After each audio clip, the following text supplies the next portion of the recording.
Welcome to the 28th National Veterans Wheelchair Games.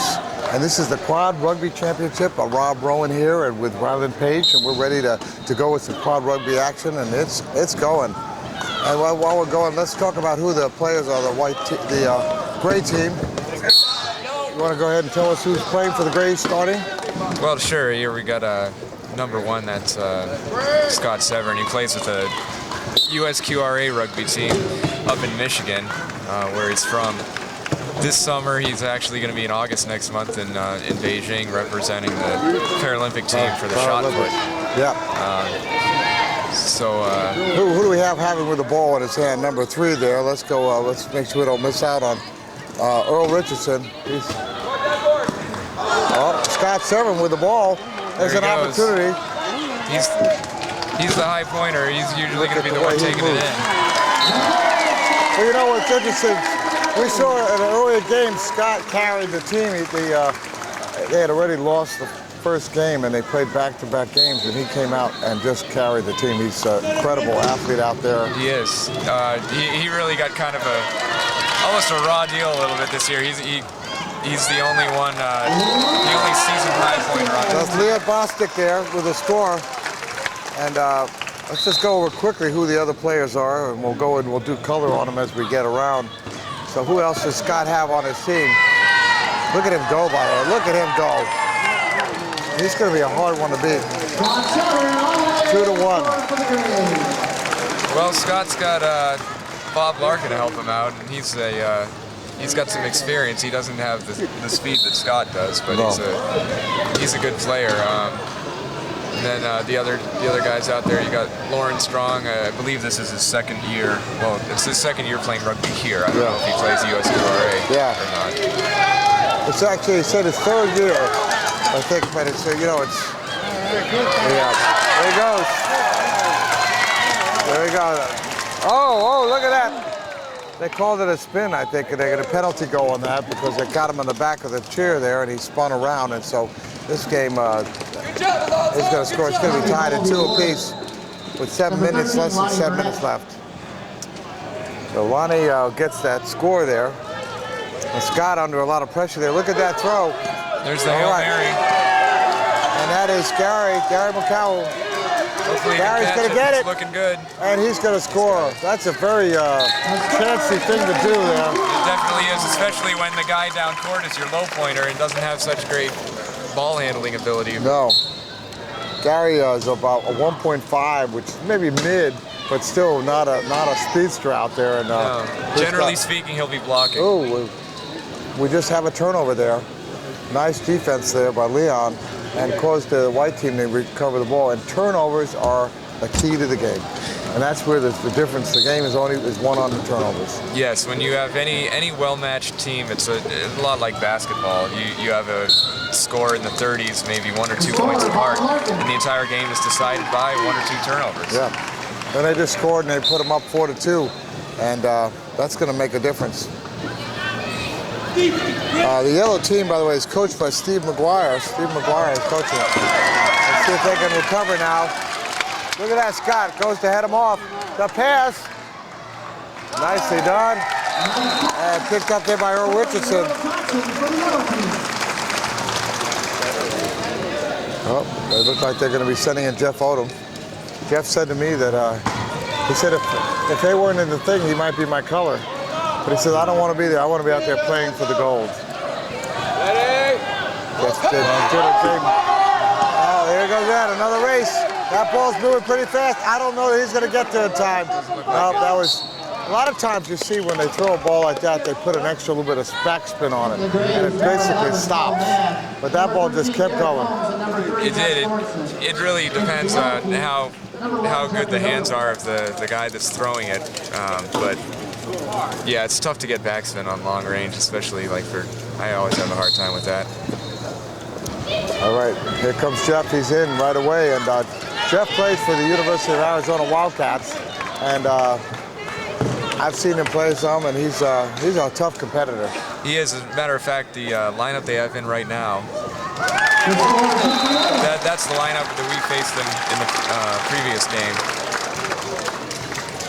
It was particularly Jeff Autumn and Bostic there. They have to figure out a way to stop Scott, and that is really the key to if there's any success. And look how they're covering him. It was a contact warning. They can't have contact before the ball is thrown in there. I mean, a certain amount is allowed, but he's under a lot of pressure. He's nailed in there by 2 people. And Good job. see Gus Sorensen coming in there and blocking, trying to block out and help out, and that's the job of the low point is to do that, is to open things up a little bit. Gus is a tough competitor out there. He's a very experienced player too. He was on my team last year actually at this event. Another advantage that he has is that due to his age, he's over 45, he gets 0.5 taken off of his player value. So he's 60 years old and he's playing quad rugby. What else can you say about I him? hope I'm like that at that age.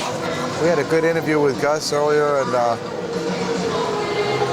he's out competing. I think we talked to Gus at bowling, and that was really a lot of fun. Gus bowls with one of those push sticks, and he does pretty good out there. But look, now we have a moment here, and I want to make sure we say that these games are brought to by co-sponsored by the Department of Veteran Affairs and the United States Paralyzed Veterans Association, the of America. Sorry about that. I'll get that right. The Paralyzed Veterans of America. Well, there's so many different advocacy groups that then they share so many similarities in their names. But yes, the PVA puts this together, and the VA is a big sponsor and supporter of it. They work together very closely, and it's a fantastic relationship they have in working on this. Look at that. Well, it's really to their advantage because as far as the VA is concerned, the more guys they get here working out, the more healthy their patients are and the less they have to spend on taking care of them. So it makes sense from an operational standpoint, too. That's a good way to say it. Look at the tough defense. Oh, there's a turnover. Scott. And can he recover? Can he recover? You know what? Scott played that good. He put the pressure on because that turnover could have resulted in a score, and it would have tied the game back up. And what ended up happening was, he hit him right at the right point and kept him from getting control. But White cannot afford those turnovers if they're going to play against this really speedy team. Earl Richardson there is in the box because he snagged Scott Severn's chair before the whistle. The contact before the whistle blows is, of course, illegal. They warned him earlier about contact before the chair. So. That's not a good throw. See what they can do in the power play here.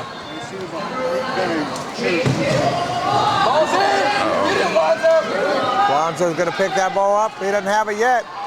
And it goes out. I'll tell you what. Amazing. Scott came out and kept that ball in with extra effort. And Gray retains control. All right, unbelievable. That's a very wise move on his part. One thing that he was telling me about earlier is that since he's been training for shot put, it requires a different type of conditioning than rugby does, and it's actually hurt his rugby game a little.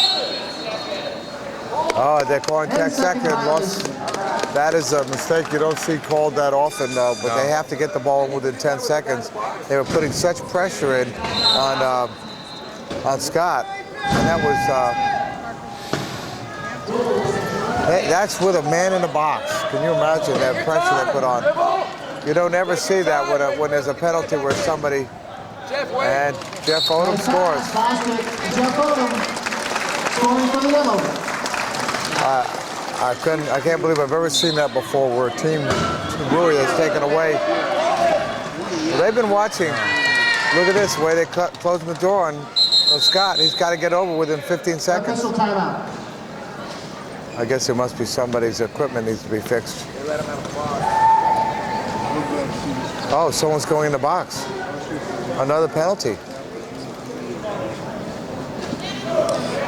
I don't know if somebody left the court. It's hard to see from here. I don't know either, but that's going to be Earl Richardson back in the box there. And Earl, he's plays with the McGee team, Philadelphia, from Burlington, New Jersey. He served in Desert Shield, Desert Storm. I see Earl at a lot of rugby tournaments on the East Coast because I play in North Carolina and he's out of Philly and we're in the same region. Yeah. I have seen him play. Philadelphia was in the Quad Rugby Nationals. We covered quite a bit of that. I don't know if we got any of the McGee, but we did cover them earlier in a Tampa tournament, Division II tournament. And Tampa played, and Michigan was there, and the Philadelphia team was there. So we had Scott there. We had a few of these players all there.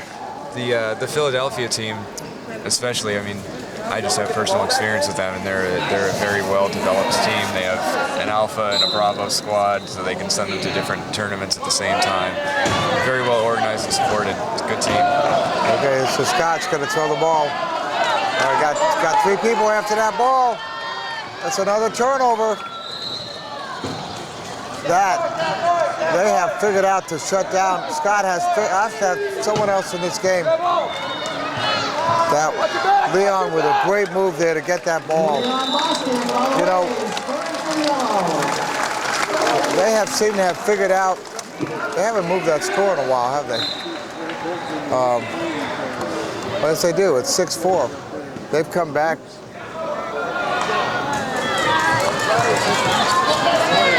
Here comes Scott. The Jets on him. Nice work there by Gary to try to block and keep up, get a hold there, and Scott's going to score. The problem that Scott's having is that he gives the ball up, he's not comfortable with who's getting it if they're going to get the ball, and then getting it to him, they're locking him up really good on the inbounds pass. So he's really having a challenge there. Well, he's a big target. Everybody knows who he is, and he has the distinct. Oh, Scott may have had to cause the turnover. There's Scott. I was going to say he has the distinct disadvantage this time of being kind of one of the only seasoned high pointers on the team. Okay. A lot of pressure, a lot of good defense. Okay, can they get it? Oh, wow. Wow, what a catch. Did he snag that one in? That was Paul Mann up and back. Oh, man. The problem is that these guys, they're trying to learn a sport that has certain things that, from playing it, you kind of know where to be and what to watch out for. And it's like they got the ball, all of a sudden they want to pass it on to someone who's a better. Right. Well, the court sense is something that just happens with time. I mean, my first year or two, I made all kinds of silly mistakes. We have Johnny Holland in, and he's called Quadzilla. Quadzilla, he's actually on the team I play with back in North Carolina. The Sidewinders, huh? Rally Sidewinders. Yeah. That's right. All right. Oh, that pass may be a little bit of a problem there. There's a turnover coming back the other way.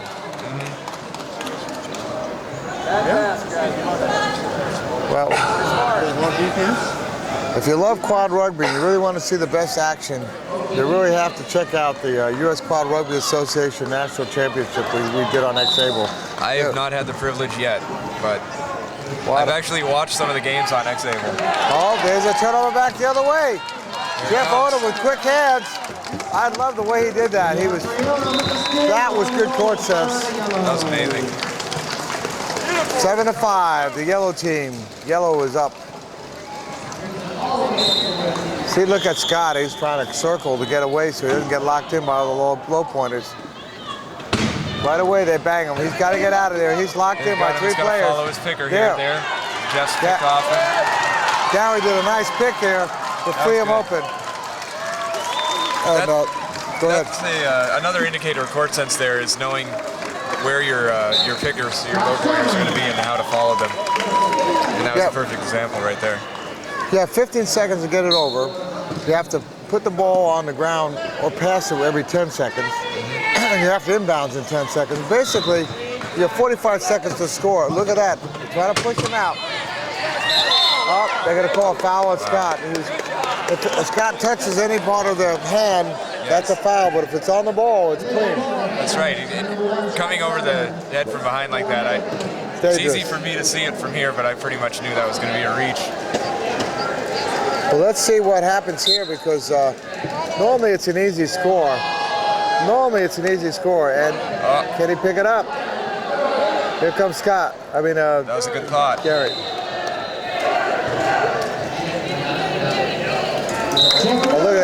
They sent Earl over to try to block out Scott. Really, they're anticipating him inbound. See if Gary and Scott can work together. He's under a lot of pressure. He's got to get in 10 seconds. That may be a mistake. Oh, wow. I guess he didn't have possession by the time the 10-second timer. Wow. But now they have it anyway on their side, so it gives them a good chance to score. Oh, Scott trying to get in there, trying to steal that ball. There goes Jeff.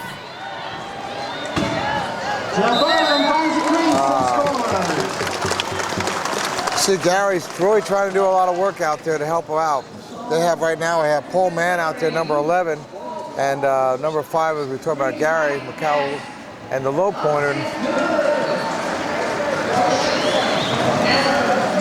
The other low pointer is, let's see who that is. 13, Gary Coombs. Navy SEAL with multiple sclerosis. Oh, did he? He's in trouble there.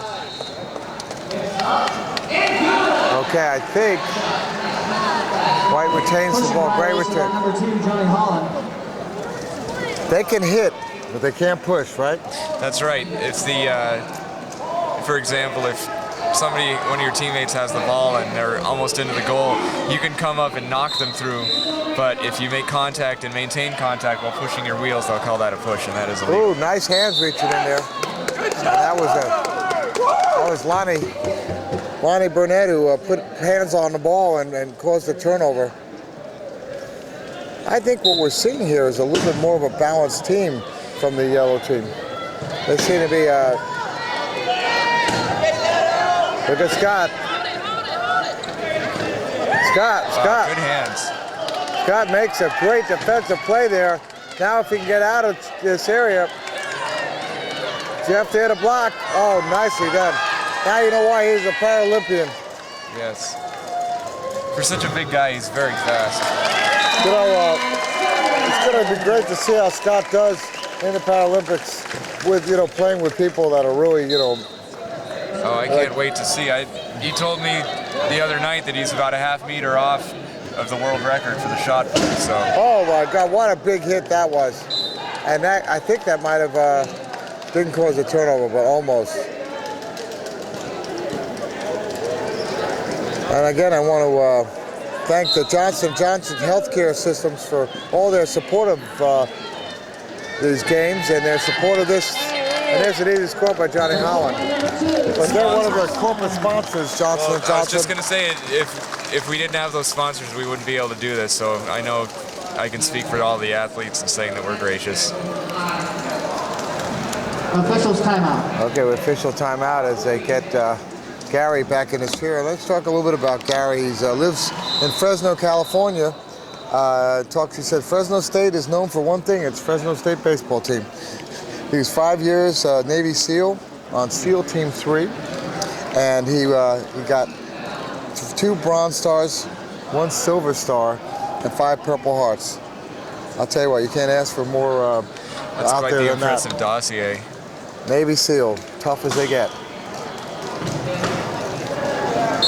All right, let's see if the white team can kind of figure this out. They're down by 3. It's 10-7 with about 1:50 left in this quarter here. And let's see if they can kind of come out with some, figure out the problem they're having. Look at that. Jeff trying to hit him out, but Scott is hard to move. You know, when Scott's get going, he's not going to get knocked out. You have to. Not at all. There's too much inertia there.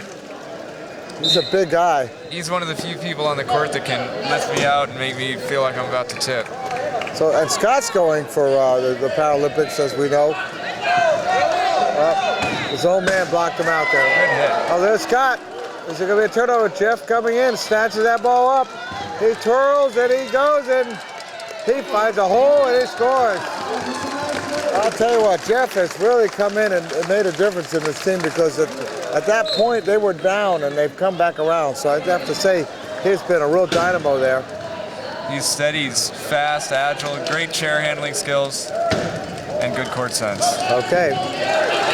There's Gary. Under a little bit of pressure there from Jeff. He's got two people. Where's Scott coming up? They've got plenty of time. That was what they want to do there. Give Scott a little bit of a breather. And Scott scores. Score 11-9. They're down 2.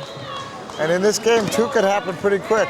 Oh, 2 could happen within 30 seconds if they get a little lackadaisical and allow a few turnovers. Oh, there's like one of them. that. And he gives it to Scott. There was a turnover. That was one of those. Oh, Scott almost went out of bounds. Oh, we're going to have another turnover? Turn back. There it is. Yep. Wow. Jeff Odom picks it up, and he's uncontested. Yeah. You know, we have to say, we have to quote Ed Hooper. He's the president of U.S. Quad Rugby. He said he's writing his book. It's called Turnover to Turnover to Turnover to Turnover. That pretty much describes any rugby game you watch.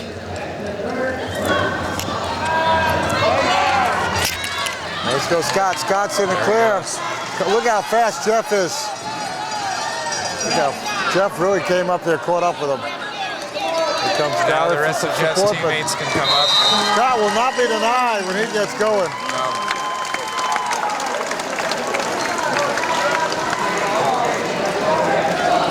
Just about the only way you could hope to stop him like that is to get him perpendicular to your rear axle. And Wow. Look at that. Good half by Scott. Cole could not get a real handle on that, but he got enough of a hand on it to get it over to Scott. And it was like, if I couldn't grab it, at least I'm passing it forward to my number 1 man, and number 1, Scott Severn. And that puts it within 1. Look at Jeff. Look at the determination. Time ran out, and that is the end of the first quarter. We'll be right back in 1 minute.